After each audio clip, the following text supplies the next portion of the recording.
and welcome to another Rolls-Royce monumental moment. We are in the brand new Ghost.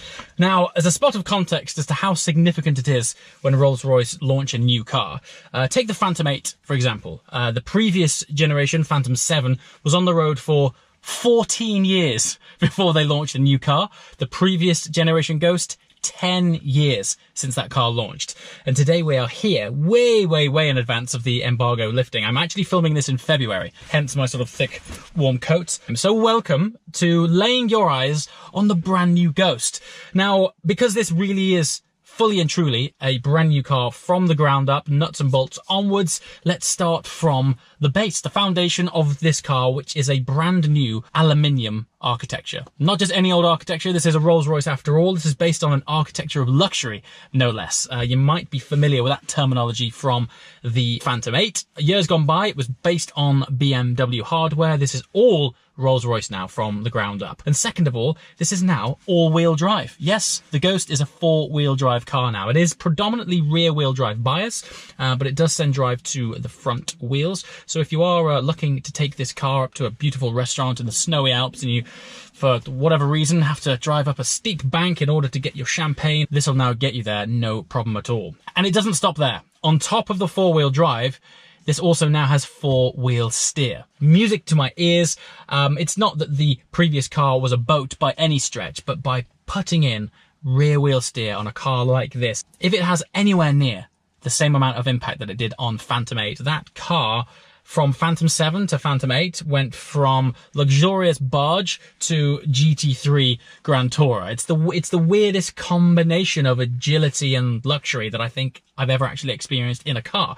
No doubt they've managed to sprinkle that magic dust on this. So not only will it be great for the passenger, which is obviously a big part of the Rolls-Royce experience, you want it to be good to be driven in, but equally you want it to be dynamic enough to enjoy when you're driving it also. And I think that's the great thing about the Ghost. It sits in this sweet spot just under Phantom, that it's brilliant as both driver and passenger. And that's a wonderful thing. So, starting from the foundation, obviously with it being made of aluminium, there comes weight-saving benefits. Not to say that the car is much lighter, but what they have managed to do is wedge in a lot more technology as a result of having this lighter architecture. So this is the most technologically advanced Rolls-Royce ever made. If you can think of a feature or an assistance system that exists out there, it is now in here. It has every option that you could possibly think of in order to create a luxurious driving environment.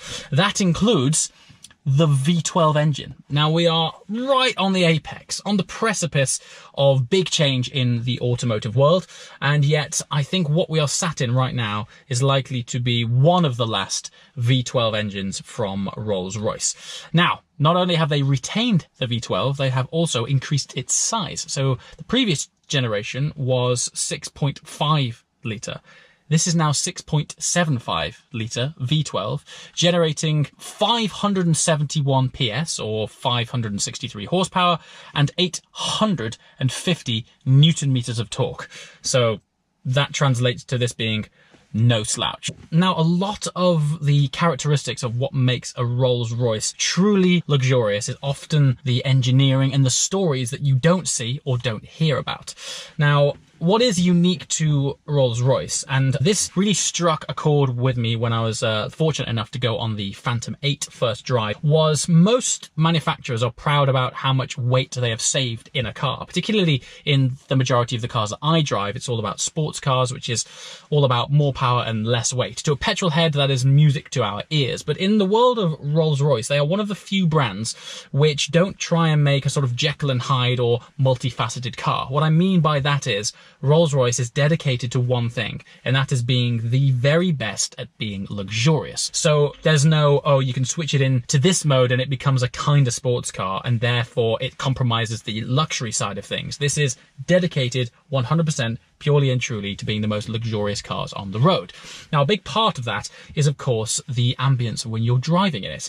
Now, one of my favorite features of a Rolls-Royce is when those soft closed doors eventually suck shut. In the past, I've likened it to stepping into your own vacuum. It just isolates you away from the world. This now has double glazing. throughout the car, just as one part of the sound insulation. And so this is where Rolls-Royce are very different. Take, for example, on the Phantom 8 drive. Rolls-Royce were very proud that they were able to engineer over 100 kilograms of sound deadening into the car. In pretty much any other brand, the notion of adding in that much weight to make things a bit quieter would generally be considered a bad thing. But Rolls-Royce, being Rolls-Royce, managed to pull it off better than anybody else. They assure me that this is one of the quietest cars they have ever made. This next piece of information is probably going to set the most context in terms of the length that Rolls-Royce go to engineer the most serene driving experience.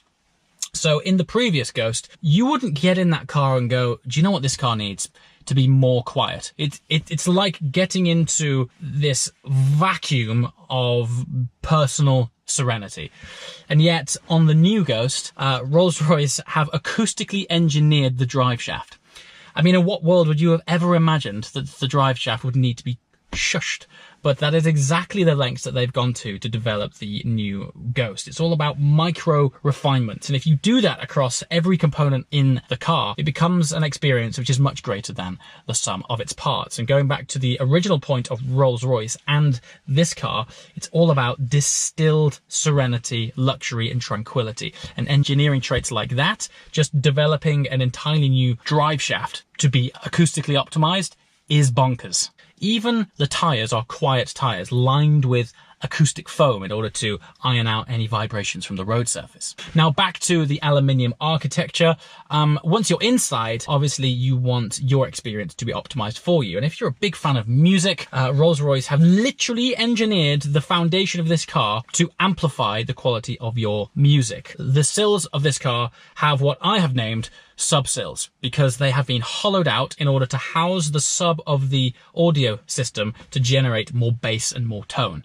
Literally acoustically engineered the chassis to create a better audio experience when you do listen to your favorite heavy metal band while you're driving along in your Ghost. I mean, it's just remarkable the lengths of work they go to creating that beautiful driving experience. Now on the outside, let me just comment on the design language of this car. In the past, oftentimes Rolls-Royce were looked at as sort of maybe overly opulent, quite ostentatious. They are very large cars and they have very much their own road presence, purely based on their sheer size. Now on this car, the size is actually a substantial factor because it is now 30 millimeters wider than the previous Ghost. When you look at it head on, it does have lots of road presence. However, as you approach it and you start to inspect the body panels, particularly the upper panels in this whole roof line, where the roof meets the edge of the A pillar, B pillar and the C pillar, is hand welded. It is hand welded by two welders either side of the car that have to weld it at exactly the same time. And there's two more guys on the inside cooling it down from the underneath at exactly the same time. Because if you weld aluminium and your cooling isn't correct, it can warp the aluminium sheet which is being bonded. Now, the reason that Rolls-Royce go to this length is that when the car is finished, it effectively creates a seamless one-piece panel in terms of the way it looks to your eyes. It looks like a single panel runs from the front of the car to the back. It's minimalistic. And when you're inside, this is definitely the purest Rolls-Royce experience which I have sat inside so far. Take, for example, the doors. They're so simple. I think I can see one stitch line. The rest of it is just one massive piece of beautiful leather. Do not underestimate how difficult it is to make something look so simple. You would open that door and just take it for granted that that's the way that a simple door should look. The amount of engineering work that takes place to get a single piece of perfect leather looking that crisp and that flat on a door of that shape is a wonderful thing. And that's what Rolls-Royce is all about. It's sort of next level artisan craft. And just to be in here, it feels a special occasion, and I haven't even turned it on yet. Now then, Rolls-Royce have been famous for the Starlight headliner, but how about a Starlight dashboard? So filtering down from Phantom 8, where you could literally have a little art gallery installed in the passenger side dash. So Rolls have interpreted that idea and filtered it down to the Ghost in the form of an illuminated dashboard. So you can bespoke create any pattern you want out of light on that board. It doesn't have to be on black. It could be on any color you want to match, for example, the outside of the car. But the main message here is that if you want something, maybe a logo or a name or a picture, whatever you can dream up, they can create on that dash in an illuminated pattern. Now then, there is one other very trick feature which I am sure is about to become an iconic signature feature of this car, is the illuminated grille. Now it's very subtle, and under these studio lights you might not be able to see it that well, but when it goes dark, the grille is actually illuminated. Now upon the R&D stages of creating this backlit grille, it turned out that the chrome edging on these vertical slats caught the light so much that it was just far too bright. So Rolls-Royce, being Rolls-Royce, didn't want to disband the idea. Instead, they created one side of the grille vanes in a matte finish in order to reduce the amount of reflection generated from the backlighting. I mean, it's a really small detail. For me, again, it's all context building. You take all of these bits of info, you know, the acoustically optimized drive shaft, the noise cancelling tires, the illuminated grille, the single piece of massive leather which sits in these doors here. All of these things, they just build up to the bigger picture of the amount of thought that's gone into creating luxury on this car. Most cars have their signature features and styling cues, but I've just got a feeling that we're going to end up seeing some magnificent photos, and that grille being backlit will result in the front of the Ghost being iconic almost overnight. And on that topic of ultra luxury, heaven forbid you only had one level of cooling for your champagne. Now there are two. You can have chilled or hyper chilled, depending on the environment you're in. If it's extra hot, the fridge now offers two cooling stages. These are things which you and I might think isn't chilled enough. Rolls-Royce don't do things just because it's nice. The reason these cars only come out every 10 years or so is because customers and clients live with them day in, day out. Rolls-Royce owners generally keep their cars as well for a very long time because they are such a bespoke creation to the owner. It's not the kind of thing that you'll keep for a year and then sell it. So they get to live with them and get a feel for them. And after a while, Rolls-Royce talks with their clients a lot and gets feedback. So a lot of what's been happening in this car isn't based on opinion, or wouldn't it be nice if. This is based on actual Rolls-Royce clients giving feedback and saying it'd be great if it was four-wheel drive. It would be great if it had better agility, hence rear-wheel steer. And no doubt along the line somewhere, enough clients have gone, do you know what? I would like my champagne or my drinks just that little bit cooler.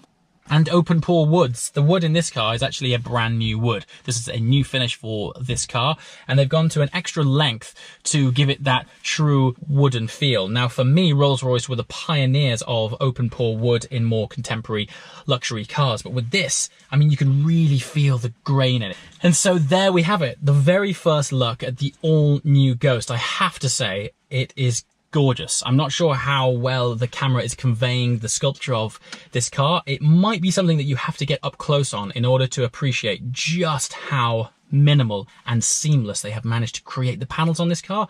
Like I said, going back to the original feel for me, it feels like it was eroded by water. It's so fluid and so smooth. It's like one of those beautiful lakeside pebbles you get that you wonder, how has Mother Nature created something so beautifully perfect? This is very similar to that. Everything is just graceful. And I think that's probably the best way of explaining this car while it's stationary. Now, later on in the year, I do believe we'll be having the first drive of this car. And that's when we'll feel what four-wheel drive, rear-wheel steer, and 563 horsepower feels in this new luxurious Ghost. As always, thank you so much for watching. Questions and comments below. I've got a feeling I'll be spending quite a lot more time with this car in the future, so anything you want to know or discover or find out, let me know, and I shall speak with our friends at Rolls-Royce. Ciao!